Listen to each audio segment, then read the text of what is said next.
ஓய்வு நாளின் நல்வாழ்த்துக்களை தெரிவித்துக் கொள்கிறேன். அமெரிக்க நேரப்படி சாயங்காலமும், இந்திய நேரப்படி காலையிலும் நாம் குழுமி இந்த ஆராதனையை நடத்தி கொண்டிருக்கிறோம். கர்த்தர் வெகுவாய் இதை ஆசீர்வதித்து வருகிறார் என்பதை நாம் அனைவரும் அறிகிறோம்.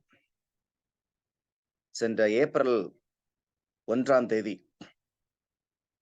எங்கள் அலுவலகத்திலே நாங்கள் கூடி புதிய கணக்கை துவங்குவதற்காக கிடைக்கப்பெற்ற ஒரு சில தசம பாகங்கள் காணிக்கைகளை வைத்து புதிய கணக்கை நாங்கள் துவங்கினோம். அப்பொழுது நாங்கள் பேசிக்கொண்ட ஒரு காரியம், சென்ற வருஷத்திலே ஒரு அருமையான கூட்டத்தை நடத்தினோம் சிறுதாவூர் என்ற இடத்துல. இந்த வருஷத்துல அப்படி ஒரு கூட்டத்தை நடத்துவதற்கு ஒன்றும் நமக்கு வழிகள் தெரியவில்லையே, வாய்ப்புகள் வரவில்லையே என்று சொல்லி ஒரு ஏக்கம் இருந்தது. மேலுமாக என்னோட சேர்ந்த 1-2 ஊழியக்காரர்களோடு ஒரு திட்டம் ஒன்றை நாங்கள் இந்த வருஷத்தின் ஆரம்பத்திலே வகுத்தோம். என்னவென்று சொன்னால், 100 தெருக்களில் இயேசு கிறிஸ்து. அதாவது எந்த விதமான பெரிய செலவுகள் செய்ய முடியாதபடினாலே கிராமங்களிலே இருக்கின்ற அந்த குண்டு பல்பு போஸ்ட், அதுல நின்று பிரசங்கம் செய்ய வேண்டும், சுவிசேஷத்தை அறிவிக்க வேண்டும் என்று சொல்லி 100 நாட்கள் தெருக்களில் இயேசு கிறிஸ்து அப்படிங்கிற ஒரு திட்டத்தை நாங்கள் ஏற்கனவே வகுத்து வைத்திருந்தோம். அதை இந்த புதிய நிதி ஆண்டிலிருந்து துவங்க வேண்டும் என்று சொல்லி திட்டம் செய்து கொண்டிருந்த பொழுது பாஸ்டர் செல்லதுரை அவர்களும் எங்களோடு கூட இருந்து ஜெபித்தார்கள். அப்பொழுது அவர்கள் சொன்னார்கள், ஊழியம் செய்கிறவர்களுக்கு பணம் எப்பொழுதுமே தடையாக இருந்ததில்லை என்று சொன்ன பொழுது அது உற்சாகமாக இருந்தது. அப்படியானால் முதலாவது நம்ம ஊழியத்தை செய்வோம், ஆரம்பிப்போம், பிற்பாடு நமக்கு வேண்டிய பண உதவிகளை தேவன் பரத்திலிருந்து கொடுப்பார் என்று சொல்லி உடனடியாக சென்ற வாரத்துல முன்னூத்திக்குப்பம் அப்படிங்கிற கிராமத்துல 3 நாள் ஒரு தெருக்கூட்டம், 2 ஊழியக்காரர் என்னோடு போதகர் எலியா இருந்தார். அங்கு ஒரு 30 நபர்கள், அந்த கிராமத்தில் உள்ள நபர்கள் வந்திருப்பாங்க. அவர்களுக்கு சுவிசேஷத்தை அறிவித்தோம். இப்படியாக அதை முடித்த ஒரு சில நாட்களிலே பாஸ்டர் ஜான்சன் அவர்கள், ஏற்கனவே ஒரு செய்தியை நாங்க அவர்கிட்ட சொல்லி வச்சிருந்தோம். இந்த மாதிரி ஒரு சத்தியம் போகாத இடத்துல நாம் சுவிசேஷத்தை ஆரம்பித்து அதுல ஒரு நல்ல ஒரு ஊழியத்தை நாம செய்ய வேண்டும் என்று சொல்லி அதற்கான ஒரு திட்டத்தை அவரிடத்துல ஏற்கனவே பல மாதங்களுக்கு முன்பாக நாங்க சொல்லி வச்சிருந்தோம். அப்ப அவர் கூப்பிட்டு சொன்னாரு, தம்பி, நீங்க சொன்ன இடத்துல ஒரு கூட்டம் நடத்துவதற்கு ஒரு சின்ன திட்டத்தை கொடுங்கள் என்று கேட்டார். திட்டத்தை அவரிடத்துல கொடுத்தோம். அப்புறம் ஒரு சில நாளுக்கு 2-3 நாளைக்கு முன்பாக ஜெய்சிங் சார் அமெரிக்காவிலிருந்து அவர்கள் கூப்பிட்டு, பாஸ்டர், உங்களுக்கு ஒரு நற்செய்தியை சொல்றேன், நீங்கள் திட்டமிட்டிருக்கிற இடத்துல ஊழியம் செய்வதற்கான ஒரு பதிலை உங்களுக்கு நாங்கள் கொடுக்கவிருக்கிறோம் என்று சொன்ன பொழுது அது மிகவும் உற்சாகமாக இருந்தது. ஆண்டவர் நான் சொல்லுவதை என்னுடைய ஊழியக்காரர்கள் இங்க கேட்டுக்கிட்டு இருக்கிறாங்க. ஆகையினாலதான் இன்னைக்கு அவர்களையும் நான் அதுல ஜாயின் பண்ண சொல்லியிருக்கிறேன். ஏன்னா ஊழியம் செய்ய போறவங்க அவங்க, இதுல எல்லாருமே அதில் ஈடுபட போகிறார்கள். ஆகவேதான் அவர்களை இந்த சாட்சியம் அவர்கள் கேட்க வேண்டும் என்பதற்காக வர சொல்லியிருந்தேன். இங்கே வேடந்தாங்கல் அப்படிங்கிற ஒரு இடம் செவன்த் டே அட்வென்டிஸ்ட் சத்தியம் இதுவரை போகாத ஒரு இடம். ஒரு டூரிஸ்ட் சென்டராக அது இருக்கிறது. நாங்கள் அதை அலசி ஆராய்ந்த பொழுது ஒரு 3 கிலோமீட்டர் சுற்றளவை கொண்ட ஒரு பகுதி, 6 கிராமங்கள் அதுல இருக்கிறது. அங்கு ஒரு கத்தோலிக்க சபை இருக்கிறது. அவர்கள் அங்கு பல இடங்களிலே அவர்கள்தான் அங்கு ஒரு முக்கியமான ஒரு சபையாக இருக்கிறது. ஒரு பெண்டிகாஸ்ட் சபை ஒன்று இருக்கிறது. இப்படி எந்த இடத்துல நாம கூட்டம் நடத்தினால் எல்லாரும் வருவாங்க என்று ஒரு இடத்தை நாம பார்த்தும் வைத்திருக்கிறோம். அப்படி கூட்டங்கள் நடத்தி விசுவாசிகள் நாம சேருகிற பொழுது அங்கு ஒரு சபை ஸ்தாபிக்கப்பட்டால் அது அங்கு வருகிற வழிப்போக்கர்கள், டூரிஸ்டுக்கு வர்றவங்க அந்த சபையிலே அவர்கள் கலந்து கொள்ளலாம், ஆராதனையில கலந்து கொள்ளலாம். அவர்களுக்கென்று விசேஷித்த ஒரு ஜெப கூட்டங்கள் வைத்துக்கலாம். வரும் பொழுதும் போகிற பொழுதும் ஒரு ஜெப மையமாக அதை வைக்கலாம். இப்படி பல நல்ல ஒரு சேவையை வருகிற போகிற மக்களுக்கு ஒரு சேவையை செய்யலாம். ஒரு நல்ல ஒரு ஊழிய ஸ்தலமாக அது விளங்க முடியும் என்பதை நாங்கள் உணர்ந்து அந்த இடத்துல செய்ய வேண்டும் என்று சொல்லி நாங்கள் தீர்மானித்திருக்கிறோம். தேவன் எங்கள் ஜெபத்தை கேட்டார். ஆண்டவர், என்னுடைய செக்ரட்டரி பாஸ்டர் கிரண் அவர்களும் இங்கே இருக்கிறார்கள். நான் சொல்வதில் எதையுமே மிகைப்படுத்தி இல்லை. பல மாதங்களாக நாங்கள் பேசிக் கொண்டிருந்த ஒரு காரியத்தை தான் உங்களோடு இந்த நேரத்திலே நான் பகிர்ந்து கொண்டிருக்கிறேன். ஆகவே இந்த குழு உங்களுக்கு எங்கள் செக்ஷன் சார்பில் மனமார்ந்த நன்றியை நாங்கள் தெரிவித்துக் கொள்கிறோம். நல்ல ஒரு அடிப்படை பணிகளை, ஆயத்த பணிகளை நாங்கள் செய்த பிற்பாடு இந்த ஊழியத்தை தொடர்வதற்கு கர்த்தர் கிருபை செய்வாராக. பாஸ்டர் ஜான்சன் அவர்களுக்கும் ஏனைய விசுவாசிகளுக்கும் இதுல உடன் நண்பர்களுக்கும் நான் மனமார்ந்த நன்றியை தெரிவித்துக் கொள்கிறேன். என்னுடைய ஊழியக்காரர்கள் இங்கே பலர் இருக்கிறார்கள். அவர்களுக்கும் இது ஒரு உற்சாகத்தை கொடுக்கிற ஒரு செய்தியாக இருக்கும் என்பதற்காக அவர்களும் இங்கே பங்கு பெற்றுக் கொண்டிருக்கிறார்கள். செய்திக்கு முன்பாக நான் ஒரு பாடலை பாடி ஜெபித்து செய்திக்கு நாம் கடந்து செல்வோம். தத்தம் செய்தோம் எங்களை இயேசு சுவாமிக்கே, சுவிசேஷ வேலைக்காக ஒப்பு கொடுத்தோம். அறுவடை செய்ய நாங்கள் அணிவகுத்தோம். அனைவரும் ஒன்றாக ஊழியம் செய்வோம். இயேசு சேனை நாங்கள் சாட்சியாக வாழ்ந்து உலகுக்கு ஒளி வீசுவோம். என்றென்றும் உலகுக்கு ஒளி வீசுவோம். துயரங்கள் எங்களை தொடர்ந்தாலும் திரும்பியே பார்க்க மாட்டோம், முன்னேறுவோம். வெற்றி ஒன்றே எமது லட்சியமாகும். இயேசு எங்கள் தலைவர், பின் செல்லுவோம். இயேசு சேனை நாங்கள் சாட்சியாக வாழ்ந்து உலகுக்கு ஒளி வீசுவோம். என்றென்றும் உலகுக்கு ஒளி வீசுவோம். எங்கள் குடும்பங்களோடு சேர்ந்து உழைப்போம். எத்தனை இடர் வந்தாலும் அஞ்ச மாட்டோம். அவமானம் எங்களை வாரிக்கொண்டாலும் ஆண்டவரின் ஊழியத்தை செய்து முடிப்போம். இயேசு சேனை நாங்கள் சாட்சியாக வாழ்ந்து உலகுக்கு ஒளி வீசுவோம். என்றென்றும் உலகுக்கு ஒளி வீசுவோம். வானத்தையும் பூமியும் சகல நீரூற்றுக்களையும் உண்டாக்கின எங்கள் அன்பின் கர்த்தாவே, இந்த பரிசுத்தமான நேரத்திற்காக உம்மை துதிக்கிறோம். இந்த செய்தியை கர்த்தர்தாமே எங்களோடு பேசுமாறு நாங்கள் வேண்டுகிறோம். எங்களை மறைத்து நீர் வெளிப்படும். எங்கள் சிந்தனைகளை ஒருமுகப்படுத்தும். எங்களுக்கு நல்ல ஒரு உற்சாகத்தை கொடுக்கிற ஒரு செய்தியாக இருக்க பரிசுத்த ஆவியானவர் இடைபடும்படியாக இயேசுவின் நாமத்தில் வேண்டுகிறோம் ஜீவனுள்ள பிதாவே, ஆமென். இன்றைய தியானத்திற்காக நான் எடுத்துக்கொண்டிருக்கிற ஒரு 3 வார்த்தைகள், அது ஒரு பெரிய தலைப்பாக இருக்கும் என்பதனாலே அது 3 வார்த்தைகளிலே நான் முடித்திருக்கிறேன்.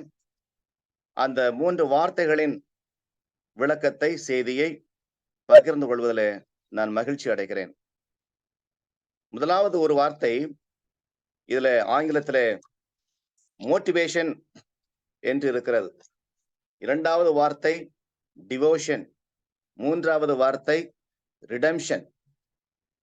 இதுல முதலாவது வார்த்தை டிவோஷன் என்ற வார்த்தைக்கு விளக்கமாக விண்ணப்பித்தல், பயபக்தி, சமர்ப்பணம், தொழுகை என்று பலதரப்பட்ட விளக்கங்கள் சொல்லப்பட்டிருக்கிறது. இந்த வார்த்தைக்கான ஒரு விளக்கம் தேவனும் மனிதனும் வைத்திருக்கின்ற ஒரு உறவை குறிக்கிற ஒன்றாக இருக்கிறது. அது விண்ணப்பமாக இருந்தாலும் சரி, சமர்ப்பணமாக இருந்தாலும் சரி, பயபக்தியாக இருந்தாலும் சரி, கடவுளுக்கும் மனிதனுக்கும் இருக்கின்ற ஒரு உறவை குறிக்கின்ற ஒரு விளக்கமாகவே இருக்கிறது.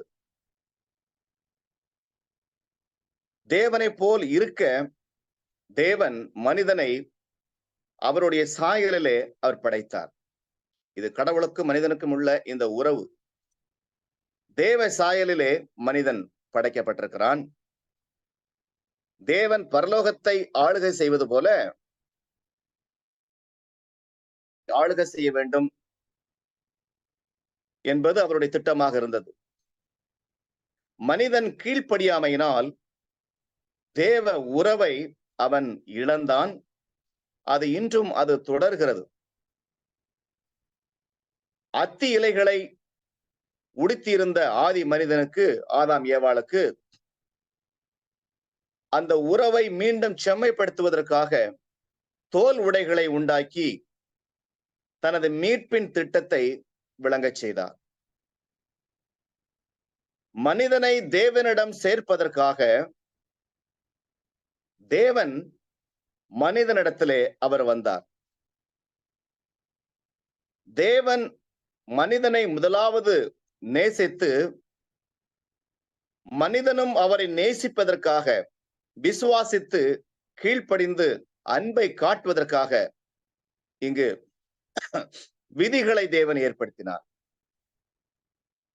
மனிதனுக்காக தேவன் சிலுவையில் பாடுபட்டார். ஆண்டவருக்காக மனிதனும் இந்த உலகத்திலே பாடுபட வேண்டும் என்று தேவன் வகையறுத்தார். ஜெபத்தின் மூலம் மனிதன் தேவனோடு உறவை வைத்திருக்க தேவன் விரும்பினார்.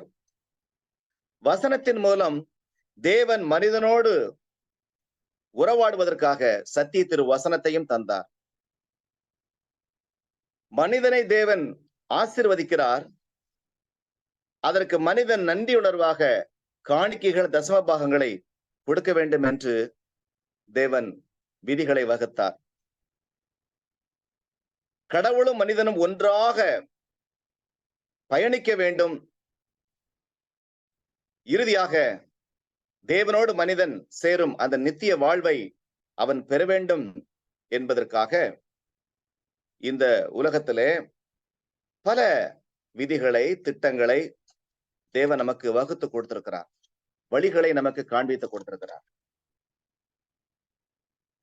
ஆக இங்கே இந்த நடுவில் சொல்லப்பட்டிருக்கிற இந்த டிவோஷன் என்ற வார்த்தை தேவனுக்கும் மனிதனுக்கும் உள்ள ஒரு உறவை குறிக்கின்ற ஒன்றாக விளங்குகிறது. பயபக்தி, விண்ணப்பம், தொழுகை என்று கடவுளுக்கும் மனிதனுக்கும் உள்ள ஒரு உறவை குறிக்கிறது. இங்கே அதுல வருகிற ஒரு இரண்டாவது, இங்கே கொடுக்கப்பட்டிருக்கிற முதல் வார்த்தை மோட்டிவேஷன் என்று சொல்லப்பட்டிருக்கிற அந்த வார்த்தை தேவனுக்கும் மனிதனுக்கும் இருக்கின்ற இந்த உறவு, இது அவ்வப்போது பிரிந்து போகிறது, விலகி போகிறது, அவ்வப்போது சிதைந்து போகிறது. ஆகவே தேவன் இந்த உறவை சீராக கொண்டு போவதற்கு, செம்மையாக கொண்டு போவதற்கு அநேக ஊக்குவிக்கும் காரியங்களை, நிகழ்வுகளை தேவன் அனுமதிக்கிறார். சில நேரங்களில எதிர்மறையான நிகழ்வுகள், எதிர்மறையான சந்தர்ப்பங்களை தேவன் அனுமதிக்கிறார்.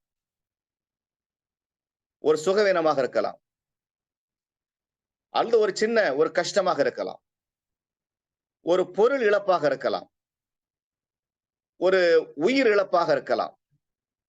இவை யாவற்றுக்கும் காரணம் சாத்தானாக இருந்தாலும், அவைகளை நம்மை செம்மைப்படுத்துவதற்கு, கடவுளுக்கும் மனிதனுக்கும் உள்ள உறவை செம்மைப்படுத்துவதற்கு, சீராக்குவதற்கு இவைகளை தேவன் நம்முடைய வாழ்க்கையில அனுமதிக்கிறார் என்பதை நாம் விளங்கிக் கொள்ள வேண்டும்.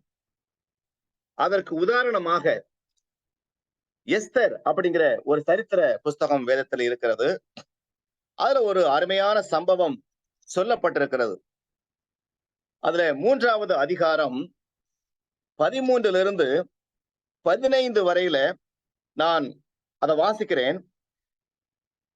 எஸ்தர் 3ஆம் அதிகாரம் 13 15 வரையில, ஆதார் மாதமான 12ஆம் மாதம் 13ஆம் தேதியாகிய ஒரே நாளிலே சிறியோர் பெரியோர் குழந்தைகள் ஸ்திரீகள் ஆகிய சகல யூதரையும் அழித்து கொன்று நிர்மூலமாக்கவும் அவர்களை கொள்ளையிடவும் அஞ்சல்காரன் கையிலே ராஜாவின் நாடுகளுக்கு எல்லாம் கட்டளைகள் அனுப்பப்பட்டது.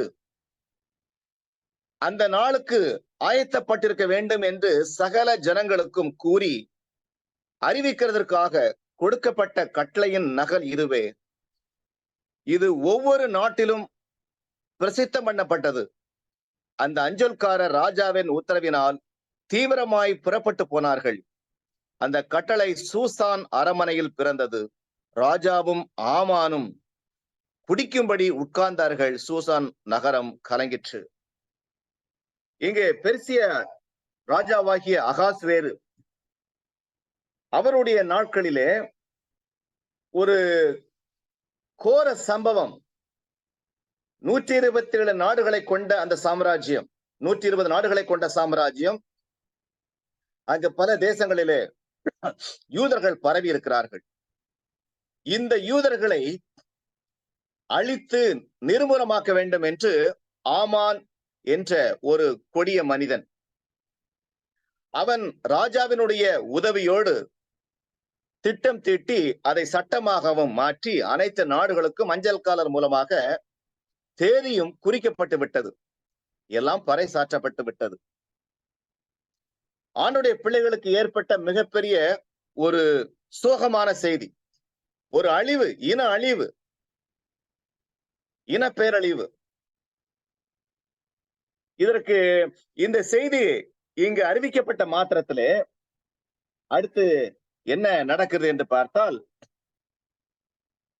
எஸ்தருடைய, அதாவது ராஜ அரண்மனையில் இருக்கிற எஸ்தர் அப்படிங்கிற ராஜாத்தி,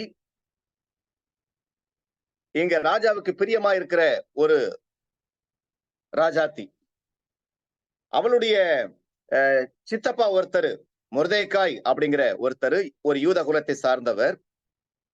அவர் இந்த சட்டத்தை எஸ்தருக்கு அறிவித்து ராஜாவினிடத்துல போய் மன்றாடும்படியாக இங்க செய்தி அனுப்புகிறார். அதற்கு எஸ்தர் ஒரு பதிலை சொல்றாங்க. என்ன சொல்லுகிறாள்? இங்கே 11ஆம் வசனம் 3:11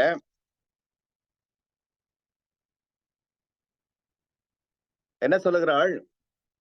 யாராவது அழைப்பிக்கப்படாமல், 4:11, யாராவது அழைப்பிக்கப்படாமல் உள்முற்றத்தில் ராஜாவினிடத்தில் பிரவேசித்தால், புருஷனானாலும் ஸ்திரீயானாலும் சரி, அவர்கள் பிழைக்கும்படிக்கு அவர்களுக்கு ராஜா பொற்கோலை நீட்டினால் ஒழிய மற்றபடி சாக வேண்டும் என்கிற ஒரு தவறாத சட்டம் உண்டு. இது ராஜாவின் சகல ஊழியக்காரருக்கும் ராஜாவினுடைய நாடுகளில் உள்ள சகல ஜனங்களுக்கும் தெரியும். நான் இந்த 30 நாளளவும் ராஜாவினிடத்தில் வரவழைக்கப்படவில்லை என்று சொன்னாள். அப்ப அதுல இருக்கிற ஒரு கஷ்டத்தை இங்கே ராஜாத்தி சொல்லி அனுப்புகிறாள். அதற்கு மொர்தெகாய்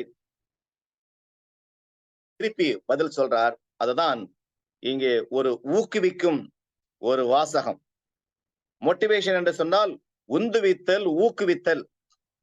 இப்ப தேவனும் மனிதனும் இந்த உறவு செம்மையாக இருப்பதற்கு சில எதிர்மறையான நிகழ்வுகளை தேவன் அனுமதிக்கிறார். அந்த ஒன்று நிகழ்வு, இங்கே யூதர்கள் அழிக்கப்பட போகிறார்கள் என்கின்ற ஒரு சட்டம். இப்ப அடுத்து இந்த உறவு செம்மைப்பட ஒரு ஊக்குவிக்கும் ஒரு செய்தி.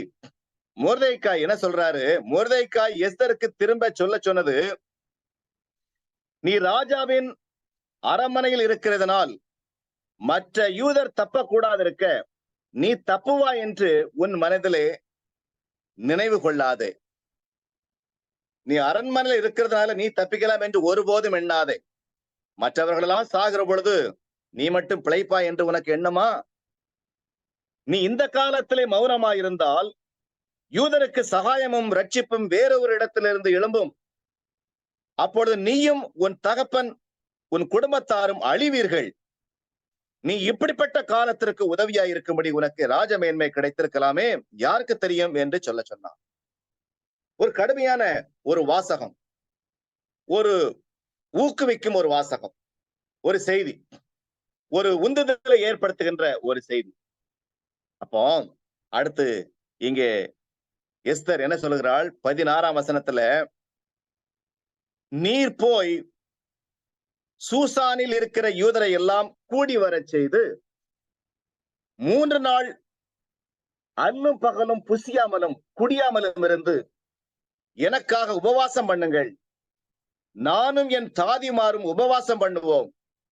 இவ்விதமாய் சட்டத்தை மீறி ராஜாவினிடத்தில் பிரவேசிப்பேன்.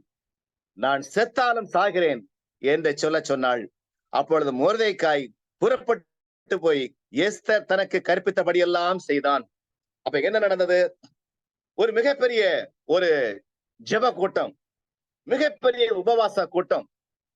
1-2 பேர் அல்ல, மொத்த தேசமே ஜெபித்தது, மொத்த தேசமே உபவாசித்தது.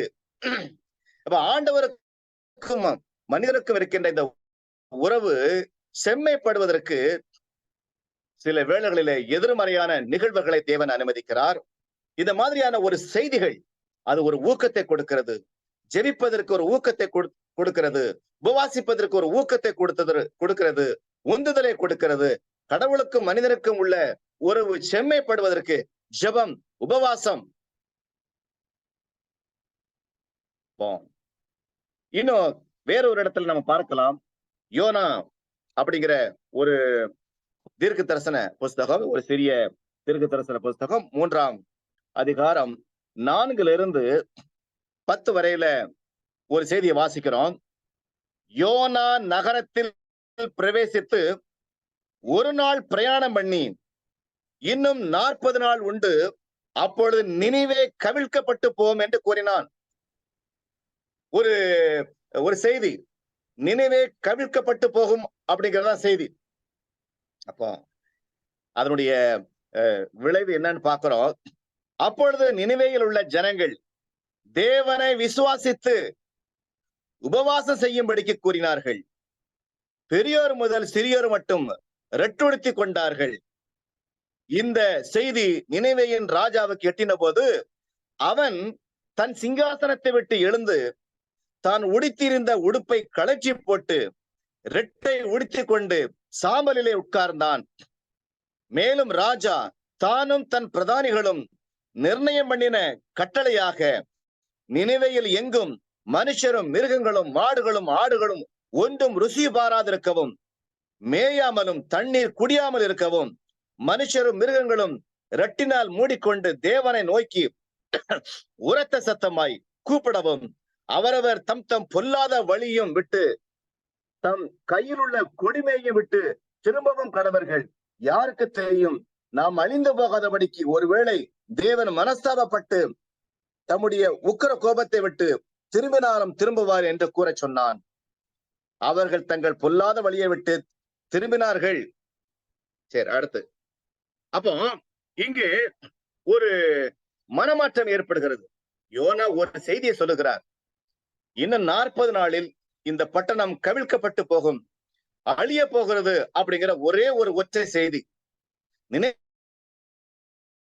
என்ன ஒரு விளைவை இங்கு ஏற்படுத்தது என்று பார்க்கிறோம்.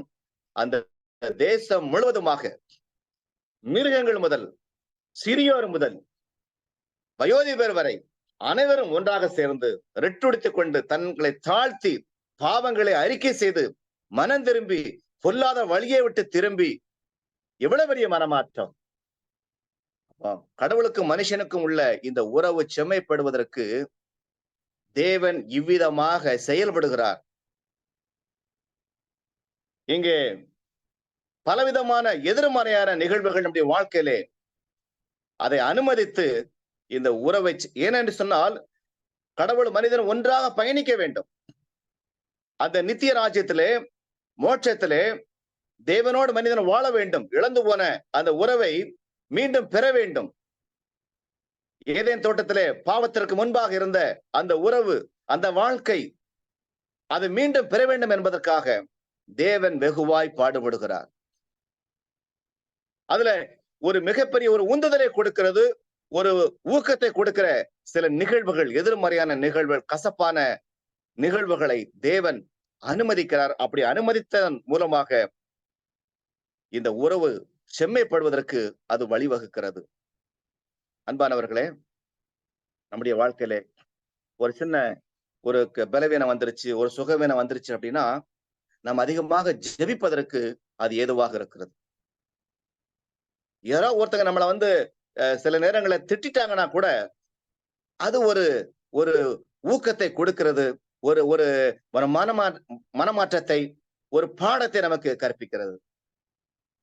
ஏதோ ஒன்றை இழந்து விட்டோம் என்று சொன்னால் அது ஒரு பாடத்தை நமக்கு கற்பிக்கிறது. ஆண்டவரை அதிகமாக தேடுவதற்கு நம்மை ஊக்குவிக்கிறது.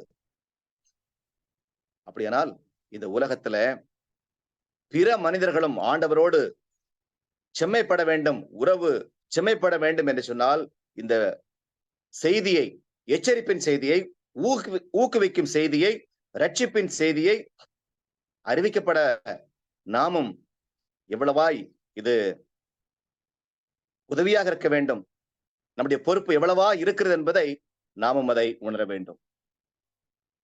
அந்த வகையிலே இந்த முத்தூது செய்தி மிகப்பெரிய ஒரு உந்துதலை கொடுக்கிற ஒரு செய்தி.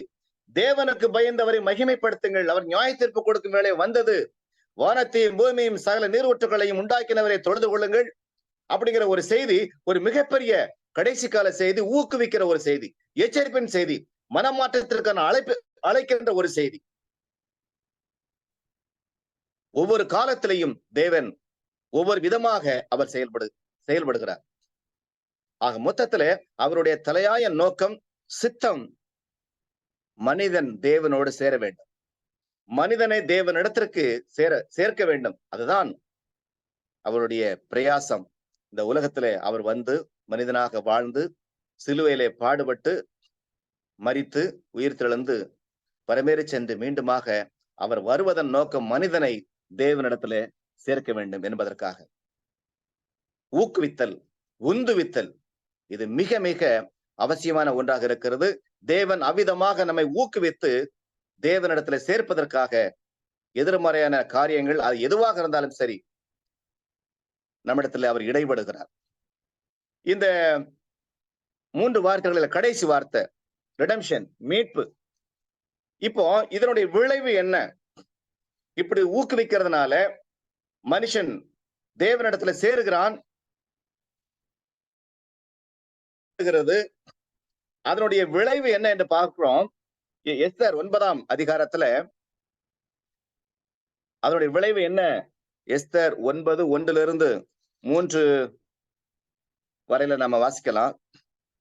ராஜாவின் வார்த்தையின்படியும் அவனுடைய கட்டளையின்படியும் செய்யப்படுகிறதற்கு ஆதார் மாதம் என்கிற 12ஆம் மாதம் 13ஆம் தேதியிலே யூதரின் பகைஞர் அவர்களை மேற்கொள்ளலாம் என்று நம்பினார்களே, அந்நாளில் தானே யூதரானவர்கள் தங்கள் பகைஞரை மேற்கொள்ளும்படிக்கு காரியம் மாறுதலாய் முடிந்தது. யூதர்களை அழிக்க வேண்டும் என்று நாள் குறித்த அந்த நாளிலே யூதர்கள் மற்றவர்களை மேற்கொள்ளலாம் என்று சொல்லி சட்டம் வந்தது. அது அப்படியே நடந்து முடிந்தது. யூதர்களை அழிக்க நினைத்தார்கள். ஆனால் யூதர்கள் மற்றவர்களை அழிக்கும்படியாக காலம் மாறிற்று. உபவாசம், ஜெபம் எவ்வளவு பெரிய ஒரு மாற்றம்! தேசங்களில் எங்கும் பரவி இருக்கும் யூதர்களை அழிக்கும்படியாக ஒரு சட்டம் ராஜாவினுடைய முத்திரையினால் போடப்பட்டிருக்க, அதையே மாற்றியமைக்க முடியும் என்று சொன்னால், அப்போ அந்த ஜெபம், உபவாசம், பாவ அறிக்கை, மனமாற்றம், இவை யாவும் மிகப்பெரிய ஒரு விளைவாக இருக்கிறது. இங்கே அடுத்து நாம என்ன பார்க்கிறோம்? 4ஆம் வசனத்துல, மொர்தெகாய் ராஜாவின் அரண்மனையிலே பெரியவனாய் இருந்தான். அவனுடைய கீர்த்தி எல்லா நாடுகளிலும் பிரசித்தமாயிற்று. இந்த மொர்தெகாய் என்பவன் மேலும் பெரியவனானான்.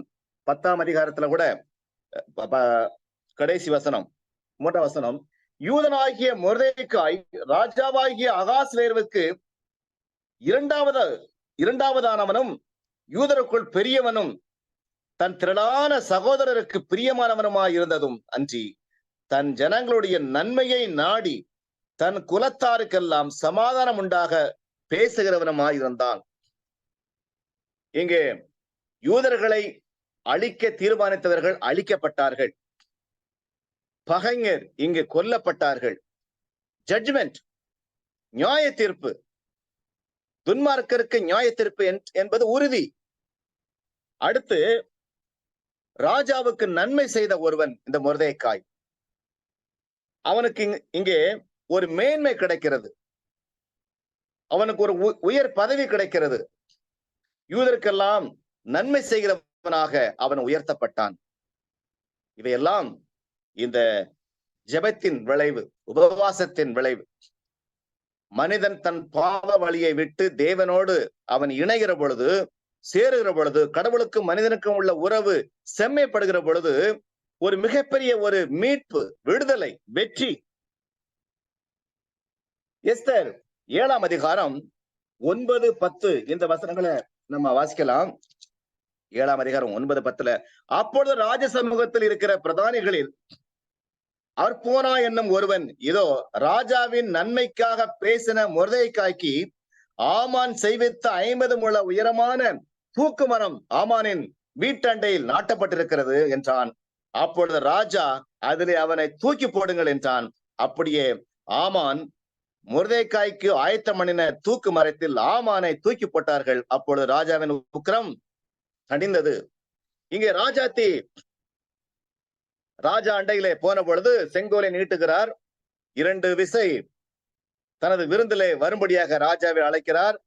அப்ப 2வது விசை தனது கோரிக்கையை வைக்கிறார். இவ்விதமாக யூதர்களெல்லாம் அழிக்கப்படுவதற்கு ஒரு சட்டம், ஒரு கொடியவன் போட்டிருக்கிறான் என்று சொன்ன பொழுது, அந்த கொடியவன் யார் என்ற பொழுது இந்த ஆமான் என்று அவனை குறிப்பாய் காண்பித்த பொழுது ராஜாவின் கோபம் மூண்டது. சற்று நேரம் அவர் ஆசுவாசப்படுத்துவதற்காக வேறு ஒரு சற்று வெளியே சென்று வருகிற பொழுது ஆமான் ராஜாத்தியை தயவு கேட்பதற்காக அவன் மண்டியிட்டிருக்கிற பொழுது ராஜாத்தியை என் முன்னாலேயே பலவந்தம் பண்ணுகிறானா என்று ஆமான் மேல் கோபம் கொண்ட மாத்திரத்திலே சரியான நேரத்திலே ஒருவன் சொல்லுகிறான், இதோ மொர்தெகாய்க்கு பண்ணி வைத்த தூக்கு மரம், ஆமானால் பண்ணி வைத்த தூக்கு மரம் இங்கே ஆயத்தமாக இருக்கிறது என்று அவனா சரியான நேரத்திலே அதை எடுத்து கொடுக்கிறான். அப்பொழுது ராஜா அவனை தூக்கில போடுகிறார். இங்கே யூதர்களுக்கு விடுதலை, மொர்தெகாய்க்கு மேன்மை, ஆமானுக்கு தண்டனை. இவையெல்லாம் உபவாசம், ஜெபம், மனிதன் தேவனோடு இணைகிற பொழுது மிகப்பெரிய ஒரு மீட்பு நடக்கிறது. ஆண்டவராகிய இயேசு கிறிஸ்து இங்கே 2ஆம் முறையாக வருகிற பொழுது நடக்க போகிற 2 காரியம். துன்மார்க்கருக்கு அவர்களுக்குரிய தண்டனை, நீதிமான்களுக்கு அவர்களுக்குரிய இந்த வெகுமதி, இவை 2ம் நடைபெறப் போகிறது. அதை இங்கே இந்த உலக வாழ்க்கையில பார்க்கிறோம். யோனா 3ஆம் அதிகாரம் அதுல அவர்கள் தங்கள் பொல்லாத வழியை விட்டு திரும்பினார்கள் என்று தேவன் அவர்களுடைய கிரியைகளை பார்த்து தாம் அவர்களுக்கு செய்வேன் என்று சொல்லியிருந்த தீங்கை குறித்து மனஸ்தாபப்பட்டு அதை செய்யாது இருந்தார். நினைவே பட்டணம் அழிக்கப்படும், கவிழ்க்கப்படும் என்று யோனா பிரசங்கித்த மாத்திரத்திலே இங்கு ஆடு மாடுகள் முதற்கொண்டு மிருகங்கள் அனைத்தும், சிறியோர் பெரியோர் வயோதிபர்கள் அனைவரும் உபவாசம் இருந்து ரெட்டுடித்து ராஜா முதல் பாவங்களை அறிக்கை செய்த மனம் திரும்பினார்களே. அதனுடைய விளைவு என்ன? அவர்கள் தங்கள் பொல்லாத வழியை விட்டு திரும்பினார்கள் என்று தேவன் அவர்களுடைய கிரியைகளை பார்த்து தாம் அவர்களுக்கு செய்வேன் என்று சொல்லியிருந்த தீங்கை குறித்து மனஸ்தாபப்பட்டு அதை செய்யாதிருந்தார். என்ன ஒரு விடுதலை, மீட்பு! கடவுளுக்கும் மனிதனுக்கும் உள்ள இந்த பக்தி, இறை பக்தி, இந்த தொழுகை, இந்த உறவு, இவைகள் எப்பொழுதும் செம்மையாக இருக்கிற பொழுது அதுல மீட்பு, ரட்சிப்பு, விடுதலை, வெற்றி, மகிழ்ச்சி, இவை யாவும் அதுல அடங்கியிருக்கிறது. 1 தெசலோனிக்கேயர் 4ஆம் அதிகாரம் 16-17 ஒரு இறுதியான ஒரு வசனத்தை நம்ம வாசித்து முடிக்கலாம். 1 தெசலோனிக்கேயர் 4ஆம் அதிகாரம் 16-17 ஏனெனில் கர்த்தர் தாமே ஆரவாரத்தோடும் பிரதான தூதனுடைய சத்தத்தோடும் தேவ எக்காலத்தோடும் வானத்திலிருந்து இறங்கி வருவார். அப்பொழுது கிறிஸ்தவுக்குள் மரித்தவர்கள் முதலாவது எழுந்திருப்பார்கள். பின்பு உயிரோடு இருக்கும் நாமும் கர்த்தருக்குள் எதிர்கொண்டு போக மேகங்கள் மேல் அவர்களோட கூட ஆகாயத்தில் எடுத்துக் கொள்ளப்பட்டு இவ்விதமாய் எப்பொழுதும் கர்த்தருடனே கூட இருப்போம். இவ்விதமாக எப்பொழுதும் கர்த்தருடனே கூட இருப்போம்.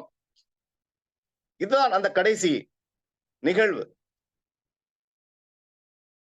தேவனுடைய நோக்கம் மனிதன் தேவனை அடைய வேண்டும், தேவனிடத்திலே சேர்க்கணும். தேவனிடத்திலிருந்து பிரிந்து போன மனிதனை சேர்ப்பதற்காக தேவன் இந்த பூமியிலே அவர் எடுத்த பிரயாசங்கள், அவர் எடுக்கின்ற முயற்சிகள், அவர் பட்ட பாடுகள், அதற்காக தேவன் நம்முடைய வாழ்க்கையிலே சில சந்தர்ப்பங்களை நமக்கு அனுமதிக்கிறார். நமக்கு கசப்பாக இருக்கலாம், பிடிக்காமல் இருக்கலாம், வெறுப்பாக இருக்கலாம். ஆனாலும் அந்த ரட்சிப்பின் திட்டத்திலே, மனிதனை கடவுளிடத்திலே சேர்க்கும் அந்த உயரிய திட்டத்திலே இவைகளெல்லாம் நாம் கடந்து வருகிற பொழுது கடைசியாக இந்த வெற்றி, இந்த நியாய தீர்ப்பு, துன்மார்க்கருக்கு தண்டனையும் நீதிமான்களுக்கு நித்திய ஜீவனும் இங்கே காத்திருக்கிறது. கிறிஸ்துவுக்குள் அன்பான உடன் ஊழியக்காரர்களே, விசுவாசிகளே, இந்த 3 வார்த்தைகள், நடுப்பர உள்ள வார்த்தை இங்கு டிவோஷன், அதுதான் பிரதானமானது. கடவுளுக்கும் மனிதனுக்கும் உள்ள உறவு, செம்மையான உறவு, பயபக்தி. இது நிலைத்திருப்பதற்கு தேவன் நம்மை ஊக்குவிக்கும் சில விஷயங்கள், எதிர்மறையான நிகழ்வுகள், கசப்பான அனுபவங்கள், சில வார்த்தைகள், இவை யாவையும் தேவன் நமக்கு அனுமதிக்கிறார். அப்படி நடக்கிற பொழுது விளைவு மீட்பு, விடுதலை, வெற்றி, இவைகளை நாம பார்க்கிறோம். இந்த திட்டத்திலே, ரட்சிப்பின் திட்டத்திலே நாம் தேவனோடு இணைந்து பணி செய்வோம், ஆண்டவரோடு இணைந்திருப்போம். அதற்கு ஏதுவாக நிகழ்வுகள் வந்தாலும் எல்லாம் நன்மைக்கே பெறுவது, எல்லாம் நன்மைக்கே. அது சுகவீனமாக இருந்தாலும் சரி, அல்லது ஒரு இழப்பாக இருந்தாலும் சரி, அல்லது ஒரு விபத்தாக இருந்தாலும் சரி, எல்லாம் நன்மைக்கே. மனிதனை தேவனிடம் சேர்க்கும் அந்த உயரிய திட்டம், தேவனுடைய மனிதனுடைய உறவுகள் செம்மையாக இருக்க தேவன் எடுக்கிற எல்லா பிரயாசங்களும் நன்மைக்கே, நம்மை ஊக்குவிக்கும் ஒன்றாகவே இருக்கிறது என்பதை இந்த பகுதியிலிருந்து நாம் அறிகிறோம். கர்த்தர் தாமே இந்த செய்திகளை ஆசீர்வதிப்பார்.